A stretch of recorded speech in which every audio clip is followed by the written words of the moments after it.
Oh, sure. Yeah. Yeah. I mean, the rest is pretty typical. We have a lot of new music as every performance that Midwest does. We have a euphonium soloist, Adam Fry. He's fantastic. And then we have, quite a few conductors, as everyone else does. Mary Land is actually guest conducting. She's our board liaison, and she's wonderful. So we asked her, and one of my old college professors is conducting, and then just another good band director friend. So we kept it real kind of close to the program in terms of the people we asked to conduct.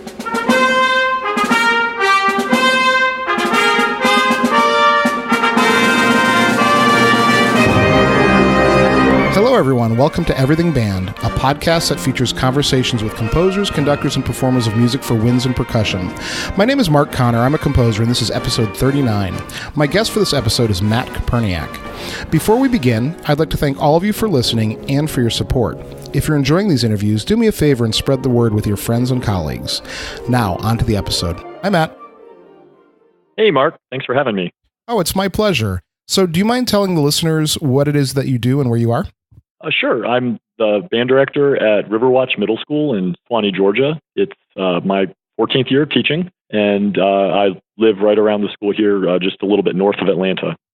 Great. And so I contacted you because we are coming up on the Midwest Clinic. And so you have Riverwatches playing at Midwest. You want to tell us about that? Yeah, we are very excited. We're playing on Thursday, December 21st at 3:00 p.m. And we just couldn't be more thrilled and more humbled to be there. The students are working really hard. We've been hard at work since August, and we can't wait to jump on the plane and be up in Chicago and share with everybody what we've been working on. Yeah. So what's that been like? What was the experience like for the application process and being accepted and breaking that news to the kids?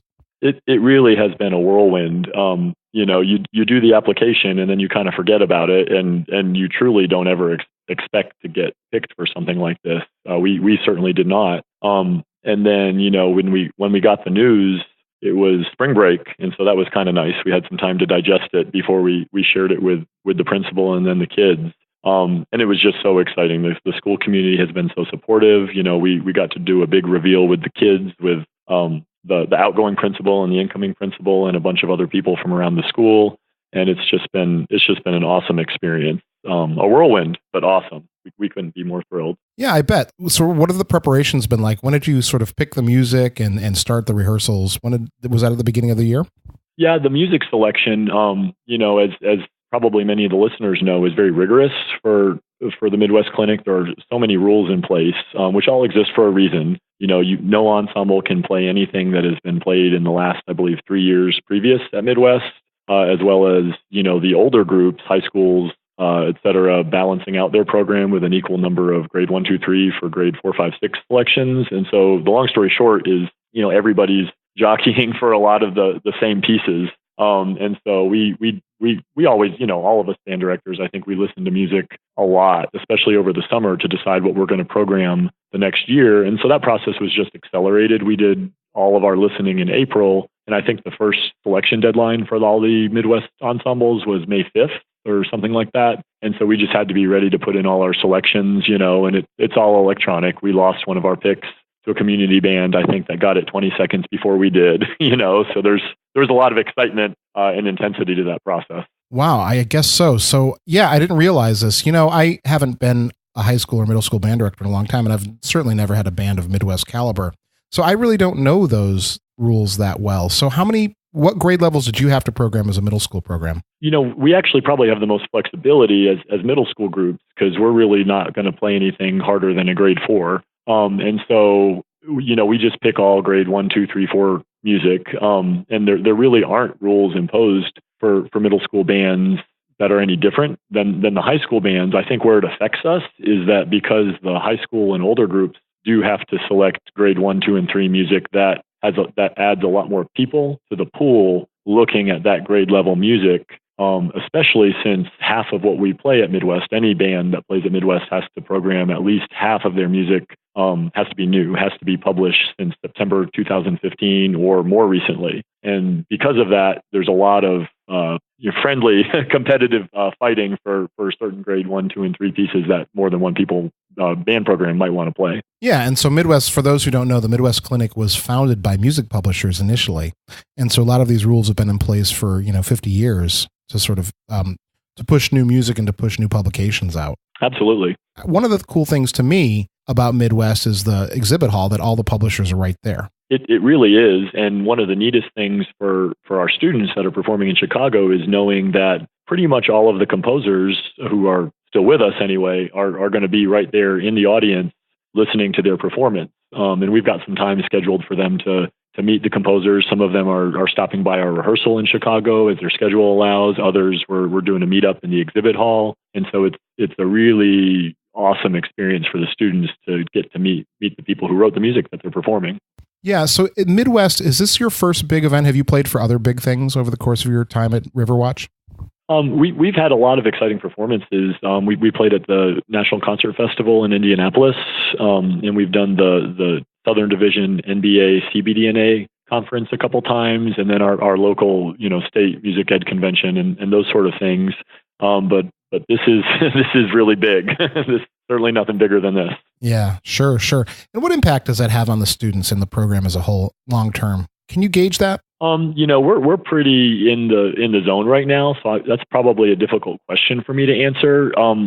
I would say that the excitement definitely has bled over to everything we're doing. But it's also one of the biggest challenges. We're lucky here at Riverwatch. We have 650 students in the band program. 79 of those students are performing in Chicago, and so it's very exciting for everybody. I think the biggest challenge for me and my assistant director is to make sure that we are giving just as much attention to all of our students, not just the ones who are performing in Chicago, as we work towards that performance this semester. Sure. So you mentioned that you have an assistant director. Is that just one?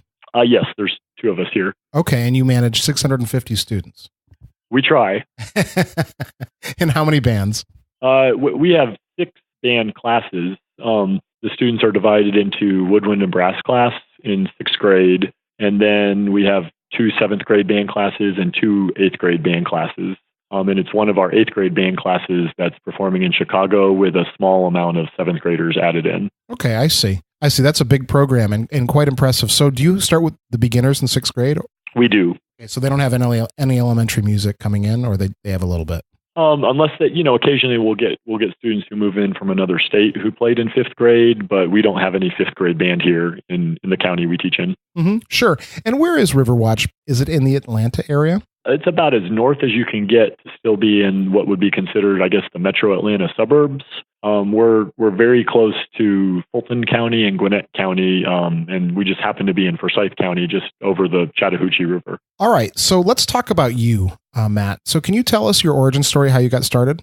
Sure. I think like probably a lot of people out there band directing, I joined band at the first opportunity. For me, it was in 5th grade, and really have never looked back. I'm a trombone player, but for 6 weeks in 5th grade, I tried to play the cornet. And then my 5th grade band director smartly switched me over to trombone, where I've been ever since. And from there, I went through pretty much as a product of the Georgia music education system. I really, I think, took advantage and probably like many students still today try and take advantage of a lot of the opportunities we have here in Georgia, like All-State Band or Governor's Honors Program and those kind of things. The opportunities we still try to provide for our students, those were very formative to me as a student, heading from middle school to high school into college. Mm-hmm. How about your directors growing up? Do you have any lessons from them that you still use today in your own band room?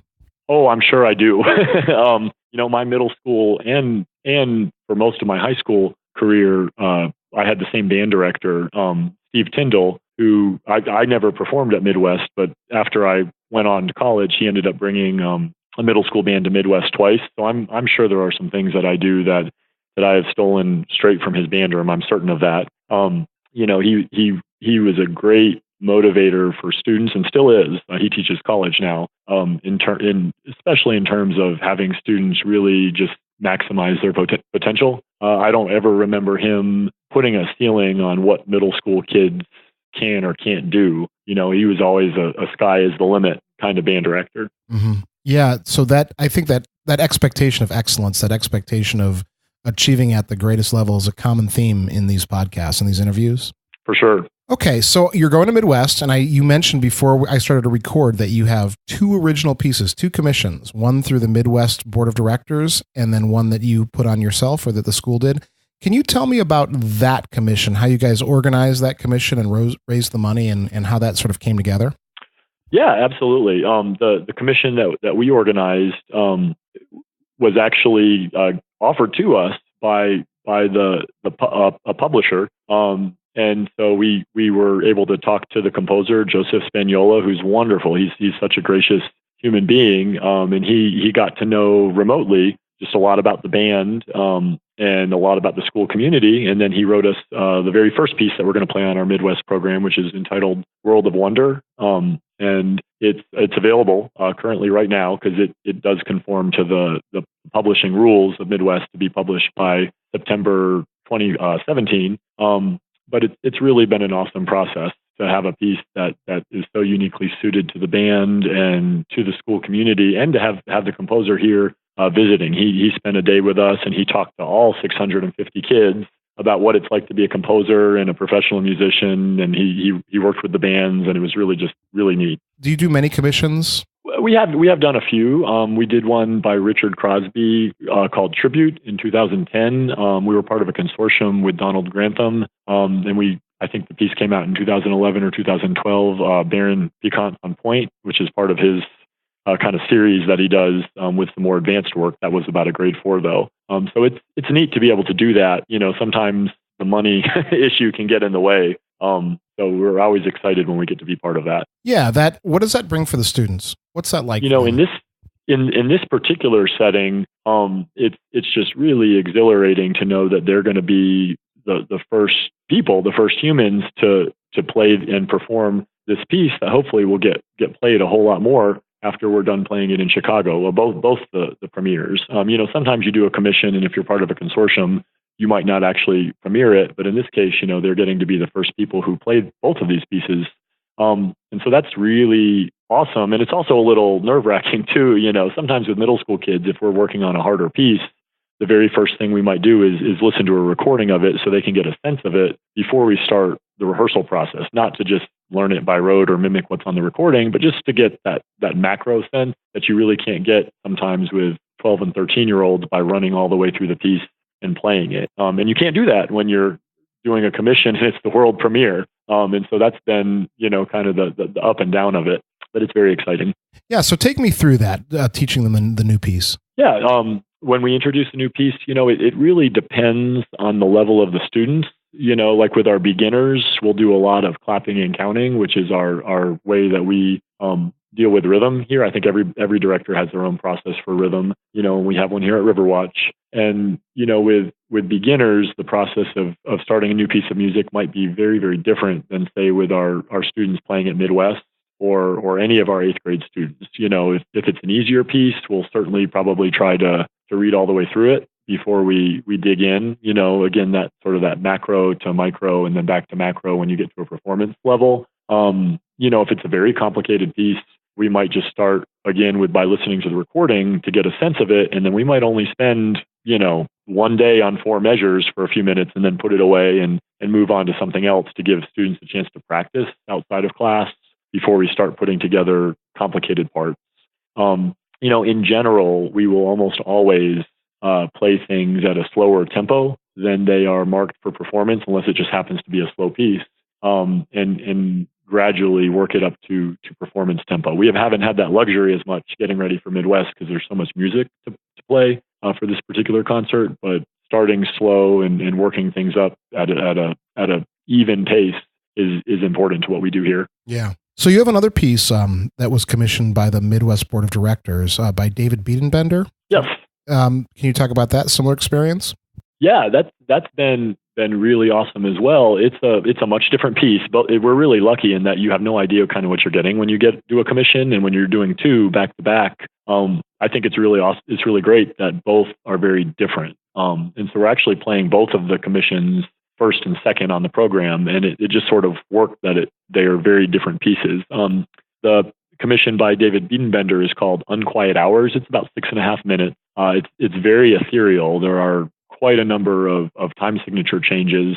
And it's a very mature piece. It requires a lot of emotional maturity. It requires a lot of musical maturity. And then just simply things like, I believe the timpani part, the very first page, is nothing but rest. So the 8th grade timpani player, looked at it, and you really have to do the hard sell, when they see something like that. But it's really been an exciting challenge for the students. The climax of the piece is triple forte on an E major chord in the brass, which is not, something I probably would have ever picked out to play at Midwest, because that's such a challenge for young players, especially in terms of just tuning and balance. But the students have really dug in and are rising to the occasion. And so it's been neat. We actually did end up getting a reference recording. David who works at Michigan State University, he sent a recording of the Michigan State top ensemble running through the piece for us. And that was a really great way to get a reference recording for the students, because they are very, very, very good. They are indeed. Yeah, so this is really exciting. I mean, I'm so excited for you and for your kids, and I can't wait to see that concert. It's going to be a lot of fun. Yeah. Yeah, so we also talked about, before I started to record, that Mary Land, who was last week's guest, is someone that you know well in Georgia, and that she's actually conducting one of the pieces on the program. What is she doing? She's conducting Celtic Aryan Dance, which is a grade 1 piece by Michael Sweeney. It's kind of our grade 1 piece on our program. I think everything else is 2, 3, or 4. It's a wonderful piece for first year players, probably players near the end of their first year playing an instrument. And she's actually immediately after our performance rehearsing a local band on that same piece in a rehearsal lab downstairs in the McCormick Center, just after our performance there on that Thursday. Mary's awesome. I've never seen anybody better with middle school kids than Mary Land. So it's just been very exciting to have her here working with our students here at Riverwatch. Yeah, she was a terrific interview. She made me feel like a student again, but she also made me want to go conduct. She made me want to go find a band. Let me go conduct something. Yes. Yeah, she was great. And so anyone who hasn't listened to that episode yet, please go check it out. All right, Matt. So we talked about Midwest. We talked about this purely musical experience and wonderful thing that you're given for the students. Can we talk about something that's a little bit controversial right now? And that's the idea of competition in music. And where do we draw the line at healthy and unhealthy competition? Yeah, that's a great question. And I might look at it actually just as a problem instead of good and bad, but maybe the idea of competition in music is just can be very problematic. For us at Riverwatch, we try to engage as many kids in music as possible. As I mentioned, we're blessed with a very large band program, about 650 kids. And, we want every kid to be engaged with music in a way that it's going to impact them for the rest of their life, which is probably going to be different from student to student. And our students many of them elect to be very competitive on their instrument, whether it's, being in our top ensemble here at Riverwatch or trying out for a district band or all-state band or solo and ensemble. And we really try to temper that a lot. We actually have our first round all-state auditions this Saturday. And a lot of the kids are practicing hard for that. And the very last thing that I plan on telling them, which I do every year on Friday before we're done with the school day, is, go do your best, enjoy the experience. But at the end of the day, remember that I don't care one bit if you make it or not. I care about it for you because I know it's important to you and you've worked hard. But it does not matter to me if you make all-state or you make district band or you don't. This is just an experience that's extra for you. So we really actually try to de-emphasize those experiences because the kids who end up going for those tend to go for them on their own. Similarly, we really don't do auditions or anything like that here at Riverwatch. Ironically, the first time we've done auditions for any band class placement was just this year when we found out we were going to Midwest. We felt like that was something we needed to do to get the roster exactly set before we left for the summer, because there's just not time to have any wiggle room when you're buying plane tickets for kids who are performing. But I do worry that we emphasize it maybe a little too much. And I see that not just in music, but also in physical education, right?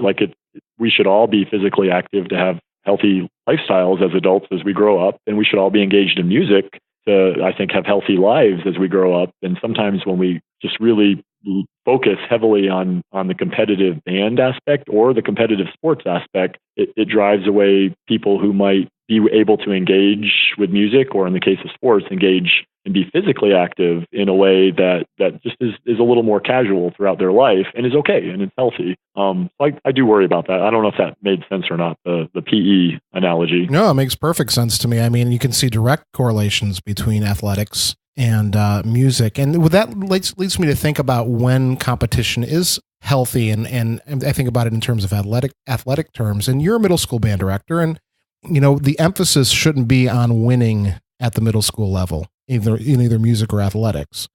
But then I wonder about the high school level. And so what's the high school program like in your district, without talking about anybody specifically, but is it competitive?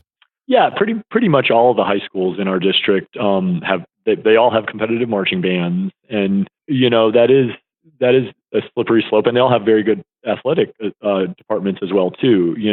I think as we see kids move in any program from middle school to high school, whether it's band or athletics, the numbers tend to decrease as we go up into high school because it becomes more focused on specific activities. For example, to continue with the PE analogy, if you're not playing football or basketball or wrestling or doing a team sport in high school, you're not really doing anything that is just, keeping you physically active. Same thing with music. If you're not part of the competitive marching band, it's certainly more difficult to be just active in music, or part of chorus or something like that. There's not as many course offerings for students. I love band, obviously, but I do think that in general, in the public schools, we need more course offerings for students that aren't just band, orchestra, and chorus. Yeah, I think about in high school, and when you go to a high school band, your friends may really get into the competitive marching band. Even if you're not, you still want to be part of that with them. And I don't know. I imagine it would be very difficult. I try to think back about what my experience was like, and I didn't go to a high school with a competitive marching band at all. I try to imagine what it would have been like had my friends really wanted to do that marching band, and maybe I didn't. And I can't imagine that scenario playing out. Right. 13 or 14, and how I felt back then about fitting in and that sort of thing. So let's talk about that, about the sense of community that band creates. How do you feel about that? And what do you think that we do for our kids that gives them that sense of community, especially at the junior high level when life can seem so confusing for them? You're absolutely right about that. There's a lot of people who think, I used to teach high school for a few years before I came to Riverwatch, and I've been here now for 10 years. And there are many high school directors that, that kind of think you're crazy for going and teaching middle school or junior high, because it is such a tough time in a lot of kids' life. And I think that's one of the reasons that something like band can be such a positive force for students at this age. We talk a lot about the importance of everybody, being important, not to pile on the sports analogies, but, there's no bench in band, and there isn't, in any band program, and we don't have one here at Riverwatch. And so everybody is important. And that sense of community a lot of times comes from that simple fact that everybody's adding into the whole of what we're doing, whether it's a performance or we're just sight reading a piece for the heck of it in class, or we're taking a trip, whatever it is that we might be doing. Then, I think the natural peer relationships that develop in band stay with the kids for a long time, because at this level, their classes are by grade level. And so they have different peer groups probably every year, depending on how they're jumbled up into different classes, but their peer group in band generally stays the same. And so the friendships they develop really tend to be meaningful. And I think they are strengthened through the music that they play together. Yeah, that's an interesting. It's such an obvious thing, but I had never really thought of it in that way, that they are together in band. That's the one class where they all come together regardless of what track they're on or what they're doing with other things, other classes. Right. And it's important to us that we do little things that build that sense of community, whether it's, just making sure that we have the band room open every morning an hour before school so kids can come in and practice and be able to put their instruments away. And sometimes kids just come in because they want a place to be, and part of me wants to say, no, get your instrument out and practice. But sometimes having that place to be is important too. Yeah, there was, I tell this story again sometimes on this podcast, but I don't know if it was my freshman or my sophomore year of high school. I kind of had a little bit of a tough time, and lunch was hard. I didn't have any of my friends were in the same lunch block as I was in high school. And so I spent most of the lunches that year talking with my high school band director and another kid in his office every day. At lunchtime, we had lunch there. And it was just so important for me to have a place that felt safe at that point in my life. Yes. And he provided that. So Matt, what kind of advice would you have for other directors, either middle school or high school, or just in general about being a music teacher, being a band director? That's a great question, because I think the first thing I thought of when you asked me that is kind of how I've thought advice and tried to better myself as a teacher. And really, it's very circular, that I feel like I've borrowed or stolen, however you want to say it, so many things from other people, that's probably the first piece of advice to, especially a young or a new teacher, is to surround yourself by people who are going to make you a better teacher and help you grow. I'm very proud of my degree from the University of Georgia in music education, but probably like every other school that provides music education degrees, no college degree can prepare you for what life is like, every day in a band room in a public school or private school. And so, I think surrounding yourself with really talented and caring teachers is important. I think having an open mind is just as important. My first 4 years teaching, especially 3 years of those as an assistant band director, I found myself learning a lot of lessons every day, and then having many days that I felt that I did not know what I was doing, and I was not able to hear a thing that the band was playing, and I wasn't really able to make them that much better because I was having trouble hearing and diagnosing things, and then that makes you wonder if you're actually able to connect with those students at all. And that little bit of healthy self-doubt and realization that you've got a lot of work to do, even as a paid teacher. You're being paid to be a band director, but you've got a lot of work to do. I think that open mind is really important. And it's especially important because, we see all across the United States, many teachers, many music educators as well, maybe don't stay with the profession after the first couple of years or the first 3 or 4 years. And I think there's a lot of reasons for that, many of which don't even have anything to do with music.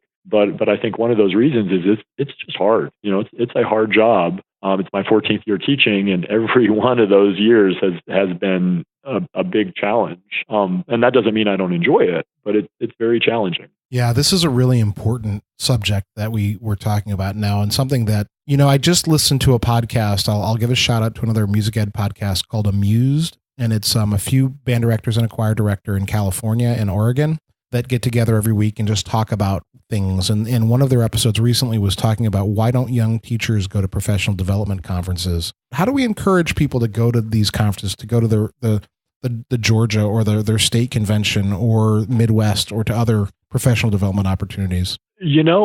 I would probably look at the question. That's such an important question. I would probably look at it from a slightly different angle, in the sense that what I see here in Georgia is the desire, especially from younger teachers who are fresh out of college, have a lot of excitement, have a lot of energy. The challenge is not so much encouraging them to go, but convincing maybe their administration to allow them to go.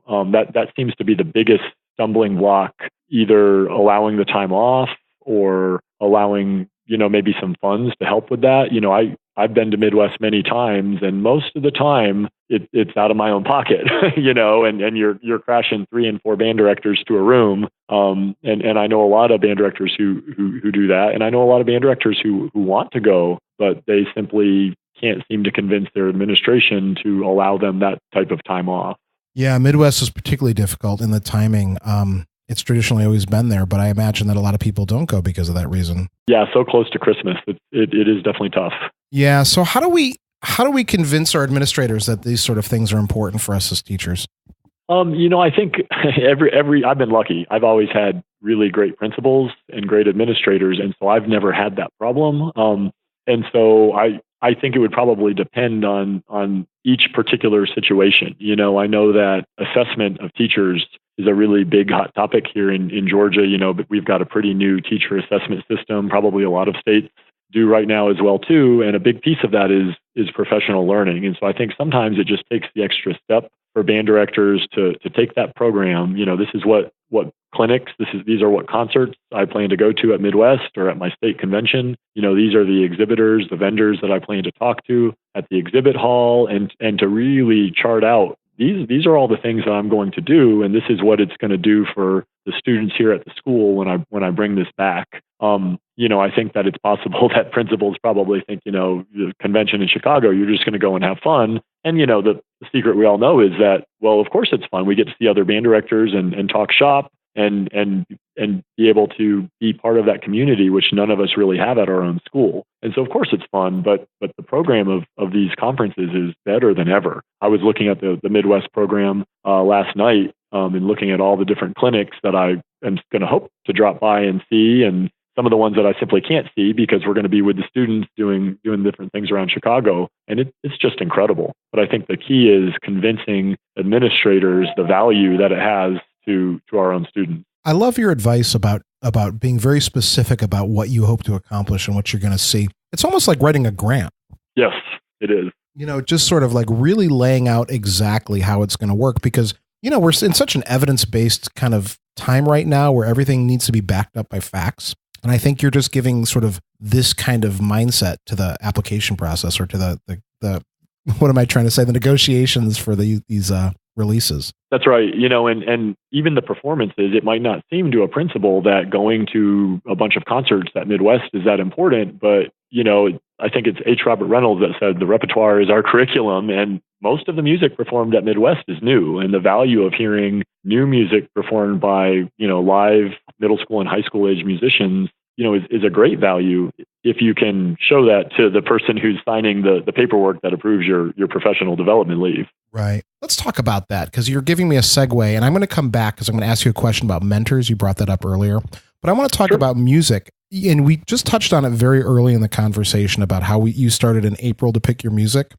What are you looking for in a great piece of music when you make your selections? I think that I sort of think of it in terms of a Venn diagram, where you might have one circle that is it a good fit for the kids? And that may change, right? So that a good fit for a performance at Midwest is a different than maybe a good fit for a spring concert for the parent. And then another circle probably is just that sort of gut based on your own personal experience. Do I, as the teacher, like this piece enough that I'm going to enjoy teaching it in a way that it's authentic to the kids, right? That sort of what is good music argument and whatever you want to define that as being. And then I would say the third circle would be, do the kids have good parts? Because there's nothing worse than a piece of music and some of the kids who are dying for a good part, they just want to play on their instrument. They just don't have it. And so if a piece can fit inside kind of the intersection of those three circles, it usually will work.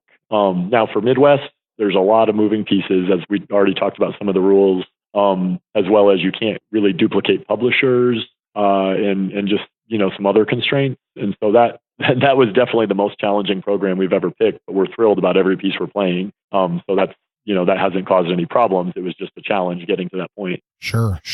So I want to come back around to the idea of mentors, and you brought that up briefly. What's the value of that, and how do we reach out to a mentor? Yeah, that's really huge. I think there's probably two types of mentors that new teachers, new band directors need in our profession. Because most of us, we're probably the only band director in our building. If we're lucky, maybe we're an assistant and we have a more experienced band director. And that's just a natural mentorship, or at least it should be. And if it's not, that's a problem there with the older band director, not the younger band director. But I would say, new band directors need a mentor in their building who's probably not a band director. Schools have all these weird, crazy rules that are unique to that particular school. And that's one of the hardest things about being a first-year teacher, is navigating just what you can and cannot do in a school, and navigating the eccentricities of the schedule and the lunchroom and what kids are supposed to do in the halls and all that kind of stuff that has nothing to do with preparing a group for performance, or even teaching them how to hold a clarinet. So hopefully schools are setting up new teachers with somebody in their building. And then from there, obviously you need somebody who is a band director, who is going to help you through things. And, I think we have a very close-knit band director community here in Georgia. And so I think there is just some natural mentorship that happens. And hopefully that, I'm sure it happens a lot of other places as well too. As far as ways for, young teachers to seek that out. I have never met an experienced band director who I think has a great band program and who is passionate about band directing and music teaching. I've never met somebody who isn't willing to help out or take a younger band director under their wing. So sometimes I think it's just something as simple as asking. And conferences are a great way to do that, to network and meet people who maybe would be unapproachable in other settings, or might be a little awkward to pick up the phone or send an email. It might be easier at a conference to do that. Sorry, you've got some announcements in the background. That's okay. That's my school. Okay. That's a great answer. I think, that idea of mentorship is really important. As I look back and, every job I've had, I've leaned on others to kind of get to be successful. All right, Matt. So how do you find work-life balance as a music teacher? That is really a challenge as a band director. I don't know any band director who's not busy. No matter the size of your program or what you might have going on, I think every band director is working hard and is really busy at what we do. So it's a really big challenge. Ironically, the first dog I've ever had, I got a month after we just got accepted to play at Midwest. So having a dog has helped a lot in the Midwest preparation process, because it's nice just to go home and take him out to the dog park and, kind of focus on other things sometimes. But it is a challenge. It's probably no different than what everybody else says. There's times that you have to disengage from what it is we do, and that's very hard. It's hard as band directors and it's hard as teachers.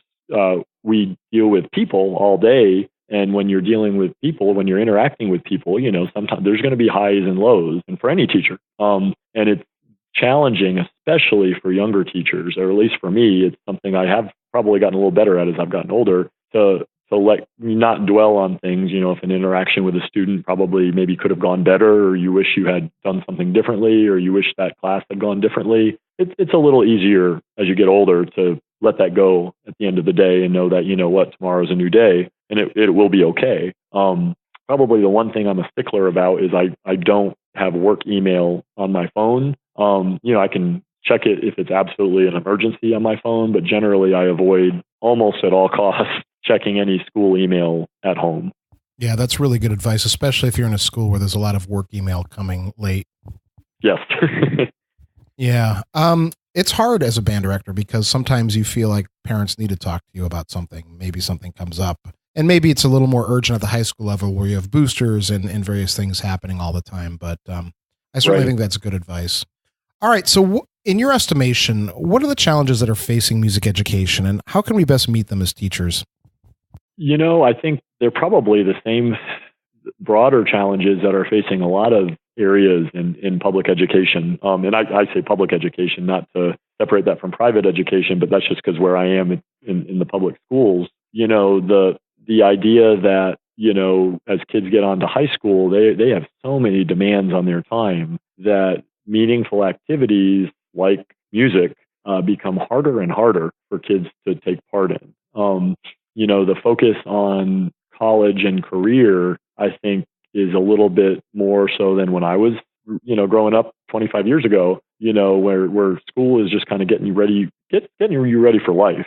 And we all know that a lot of our students in music education are not going to go on to careers in music, and it shouldn't be about, well, is this going to benefit my career? But, music is important to you as a person for the rest of your life. And so I think we have to be a little bit broader in the way we approach that, and in the way we approach that as band directors, right? Like, if we really look at how kids are engaging in music in our bands, is that something that's very transferable over to the rest of their life? I think we point a lot to, well, you can play in a community band example, which is true. And hopefully we want kids to go off and grow up and enjoy playing their instruments enough that they play in community bands. I think that's wonderful. But I think if that's the only avenue that we're really envisioning for our students as they move through our programs, then I think that may lack a little bit of authenticity for the rest of their life. And then they start to see music as something you just do in school, and then you're kind of done with it for the rest of your life. It's a challenge. I mean, I even see it at the college level sometimes, and I teach mostly majors, but you still see that sometimes.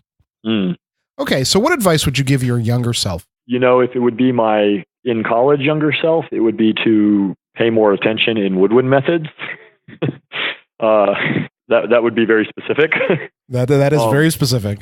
If it were my first year teaching self, it would be to realize how much I didn't know, because my first year teaching, I had not yet realized exactly how much I didn't know. Sometimes we don't know how much we don't know, and that was me my first year teaching. And then I found out real quick. Yeah.